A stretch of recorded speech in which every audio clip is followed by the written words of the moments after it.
think I'm doing it. To do that, and they need to afterwards. Because, that's what will be done in about 2 hours. Or go on the duck tour. Helen Baratta and I, the first time I met Helen in person, I had not even met her, and I asked her if she could fill in at a First Place for Health event and teach a seminar. Because we had one of our seminar speakers not able to come, and the Lord just said, you need to go with this girl, she's going to be fine. Well, she has been so much more than fine. She has been such a right hand to me this whole year. She is a regional team leader for the middle part of America. We call it kind of the Middle East, but it's not really. And she has stepped in and taught seminars. She's taught exercise. Have you led music yet? No, but you could. You could. Yeah. I have. She has done the exercise. But she's just been such an asset to this ministry. The other night I gave her an award as our most valuable player. Would you help me welcome Helen Baratta? Well, I wanted to tell you a little bit about myself first. So I wanted to tell you about Jesus. Of course, we all know who Jesus is, but I didn't know Jesus when I was a little girl. And when I was 5 years old, I moved and I made a new friend. My new best friend, her name was Debbie Mintz, and she started to invite me to go to church. And my mom wasn't too keen on the idea, so I didn't get to go. And so then they got very creative, and they invited me to spend the night on Saturday night, and I had to bring a dress, and then I got to go to church. And so I was 5 years old, I got to church, I ended up bringing my sisters and my mom, and my dad, not so much, but he did come on Christmas and Easter, you know what I mean. And when I was 11 years old, at a youth retreat, I gave my life to Christ with my friend alongside me, Debbie. And so one of the things I wanted to talk to you about today is that God puts people in our lives to help us change. And that's what Debbie was for me. She helped me change. Now, I was following the Lord and serving Him, and then when I was 14 years old, my parents decided it was time to get divorced. And so my parents had always smoked cigarettes. My mom quit when I was in elementary school to set a good example, but my dad was a 2-pack-a-dayer and drinking and drugs and stuff. And so not so much, just like church, not so much. And so when I was 14, I decided it would be a really good idea to teach myself how to smoke, because that would hurt my mom. And I was all about hurting my mom when I was 14 years old and we were going through a divorce. And I can relate so much to Beverly. I was the oldest of 3 girls. My mom had us when I was 19. She was 19 when she had me, and she had 3 girls in 4 years. And through that whole divorce process, I was the oldest, and I so understand the beginning. And Carol, I learned this week, my mom is a sanguine. I figured this out. I had been remembering from my mother my entire life. She would always be, Helen, we need to do this, we need to do that, can you remember, can you remember? And so that's where I learned to write lists, was from my mom. So anyway, I started smoking, and I spent 10 whole years trying to figure out how to quit smoking. Now the next person the Lord put in my life to change me was my husband, Vince. I met him in college, and when we started dating, he said, if we're going to be together, you can't smoke. And so I loved him so much, I didn't smoke around him. He was way worth it to me. And so I just got accustomed to not smoking around him. And so on my wedding day, I had my last cigarette. And that was 29 years ago. And so that was that. And I stopped doing drugs, and I really cleaned up my act when I got married and became responsible and had my first son. But the struggles that I started with was then on my weight struggle, and I began to climb the scale. I changed my drugs and my cigarettes for a new drug, food. And by the time I had my second son, I weighed more than 200 pounds. And by the time I was 40 years old, I was 274 pounds. And I am an expert, just like many of us. I have lost so much weight. I haven't kept up, but I think it might be 1,000 pounds, actually. And so I'm a lifetime Weight Watcher. I lost my weight, stayed at it for 6 weeks, but gained it all back and then some. I have lost, 6 weeks, that's what you have to be a lifetime Weight Watcher. You have to keep it off for 6 weeks. Yeah, I guess that is funny, huh? I get it now. Just 6 weeks. Yeah. So I went back to Weight Watchers over and over and over again because it worked for me. I love Jennifer Hudson, it works. Well, yeah, it works, but you can also quit it too, and it doesn't work. And so I kept gaining weight, losing weight, gaining weight. I've taken pills, I've done protein powder, you name it, I've tried it, like many things. And so I was away from the Lord now. When my parents got divorced, we stopped going to church, but I was blessed. I had a wonderful husband. We lived here in Texas. We lived in South Carolina, New Jersey. My husband was a contract engineer. We just moved, and I would always lose weight before we moved so I could get a new job, and then I would gain it as soon as we got to our new place because it was so stressful. And so God moved me to Pittsburgh, Pennsylvania in 1998, and He sent a new person in my life to change me. I was far from God. I was in my 40s, and my new friend, my son, made two best friends. They were brothers, and their mom, her name is Jane. She befriended me. They invited us over to have dinner, play games while our kids are, trashing the house somewhere else. And I began to learn that my friend Jane had Jesus in her life, and she was different. She prayed to Him, and she read her Bible, and she went to small group, and she loved Jesus. And I knew who Jesus was. If you would ask me, do you know who Jesus is? I would have said yes. But I wasn't following Jesus. And so began a life where I was, she asked me for 2 years to come to church with her. She never gave up. And I am so thankful that she never gave up. Finally, in 2000, I don't know what happened. I think she played the same trip. My son went to a lock-in at the YMCA, sponsored by that church. And my son wanted to go to that church. And so, sure enough, here I am. I'm going to church with my kids. And the very first time in that room, I knew who Jesus was. The very first time they asked, do you want Jesus back in your heart? Yes. Amen. Yes. And I was changed. And I was that 274-pound woman praising Jesus, weeping all the time. God was pouring out of me. And so I became the super servant because I'm the choleric and I'm in charge of everything that I can be. And I'm the person that just ask Helen, she'll do it. And so I was the person that never said no. I always said yes. And so I was leading a small group. I was doing projection. I learned how to run the soundboard. I did the PowerPoint stuff, the sermons on the PowerPoint. I did the PowerPoint. I also ran retreats, did help with the youth group. You name it, I was doing it. I had a lot of years to make up. And in my small group, I finally learned that you had to be a child of God before you had to be a servant of God. And so God got a hold of me, and I became a small group leader. I began to have my time with the Lord. And I heard the Lord start to talk to me about this weakness that I had in my life. And I started to not be happy with the Lord because I was hopeless. I had tried so many things. What if I failed, God? What if I couldn't do this? What if it wasn't possible? And God was not big enough for me yet. Now, my sister Cindy, she lives all the way on the other side of Pennsylvania, 4 hours away from me. And my whole family were very obese. And so my sister had lost 40 pounds, and your sisters, what do you say? What are you doing? The first thing, what are you doing? And she starts to tell me how she found this Bible study in the bookstore. She'd started this Bible study in her home called First Place for Health. She starts to tell me how Christ was changing her life, that it was different, it was making a difference, and I was like, I don't want to hear it. There's no hope for me. I'm always worse on the other side. I have already decided I am not going to do another thing. And my sister and I, when we reflect on that, she remembers how sad she was for me because she knew what a wonderful program First Place was. And so my sister was the next person that really changed my life because she began to pray for me.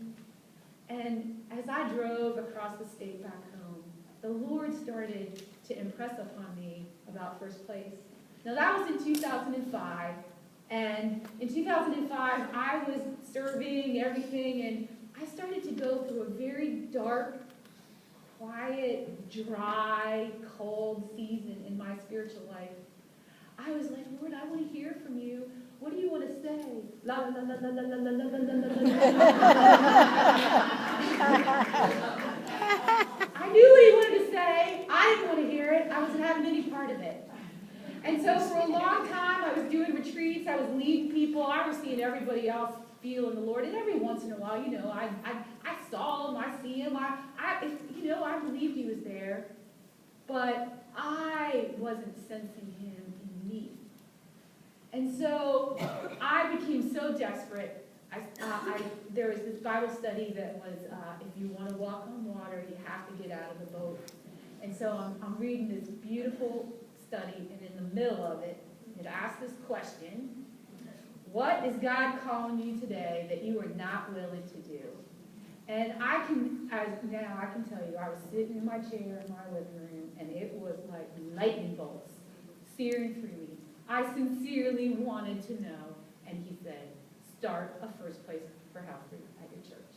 And finally, I was so excited. I had heard from the Lord. I listened. I wanted to. I was so desperate that I finally heard from him. I went right there in obedience to my computer, typed out an email to my pastor. I knew all about it. My sister was having great success. And he, guess what he said? Sounds great. Sounds like a fishing pond. You can get people to come from outside of the church too. Are you going to lead it? Go for it. I was like, okay. So then I got afraid and I did nothing. That's what I do when I get afraid. I just kind of get afraid. And so I went back, and so here's my pastor. He's coming up to me going, Helen, what happened to that weight loss program you were going to start? So the next change was I just needed someone to kick me in the butt, get me on my tracks. And so sure enough, I put it in the bulletin, put it out in the newspaper. 23 people came to the first orientation. I was very humble. And that picture over there on the very left, that's the picture that they take. They tell you to take a picture at the beginning of every orientation. That was my picture. And so I was 271 pounds in that picture. And I stood there. I told my sister's weight loss testimony. And I said,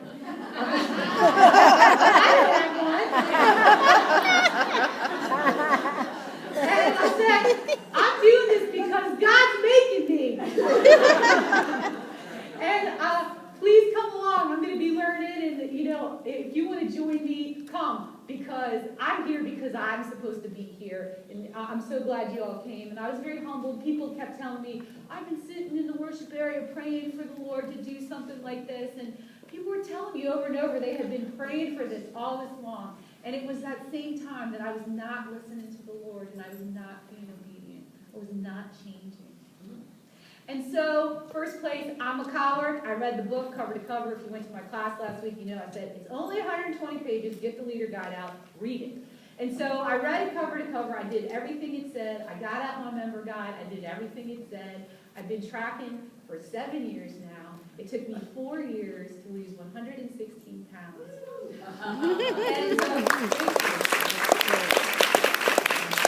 And 3 years ago, I stood right here. I reached my goal 3 years ago. Exactly, it was 3 years ago that I reached my goal. And the blessing, I feel like a blessed big loser because I have been a goal for 3 years. And that is victory. And I plan to be here forever because I don't have to go back. I'm not yo-yoing anymore. I have learned the secret because it's Jesus Christ. And my body is a temple, and he lives in me. And my motive for change is him, and not everybody else. It's not my husband, it's not my kids. It's because I want to serve him all the days of my life.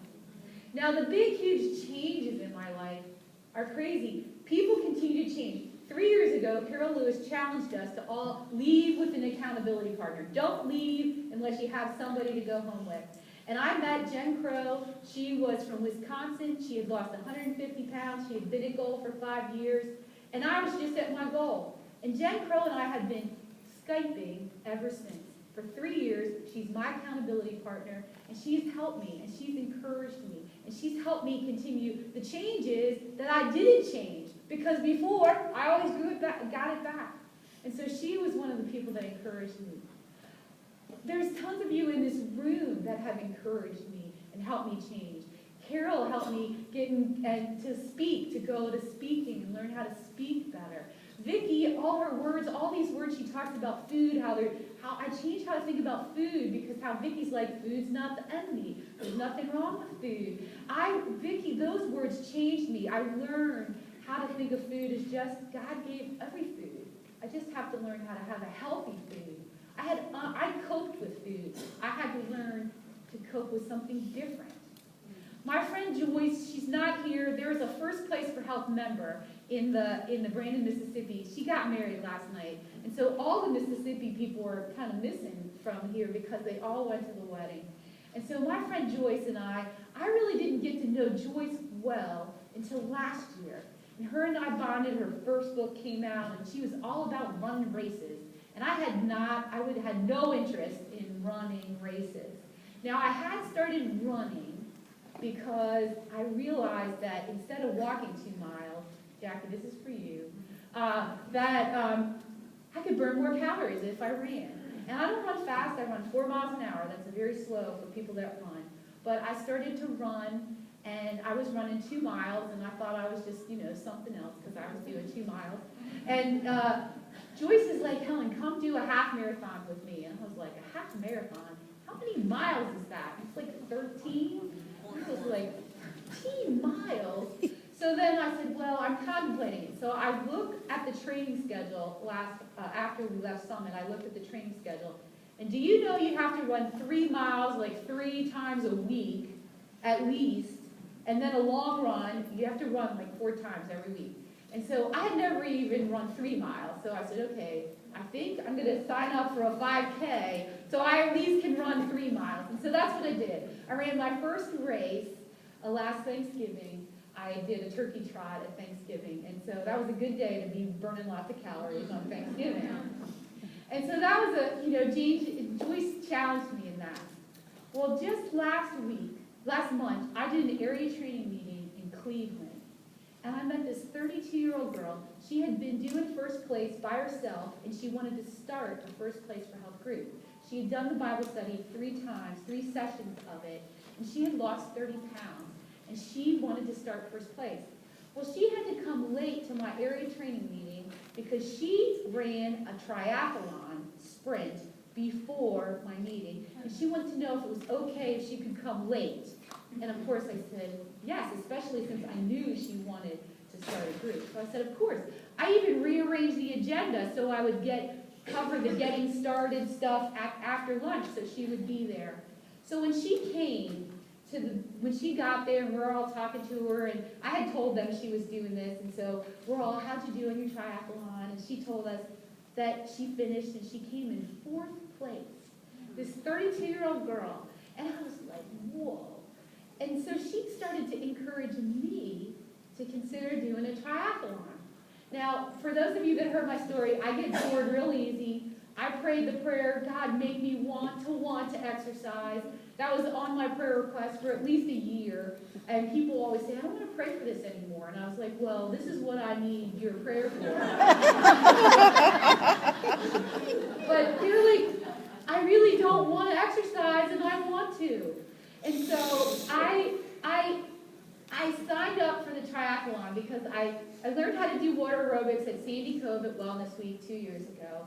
I already was running a 5K once a week now since Thanksgiving. And my husband and I love to bike ride together. Bike riding is that's what we love to do.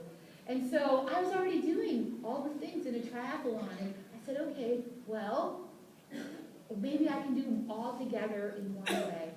And so she encouraged me and said, go sign up, go look online. And I went and found one that was in Pittsburgh, an hour away, and it was on July 13th. And so I took that whole month, I found a training schedule, and I did it. I trained hard.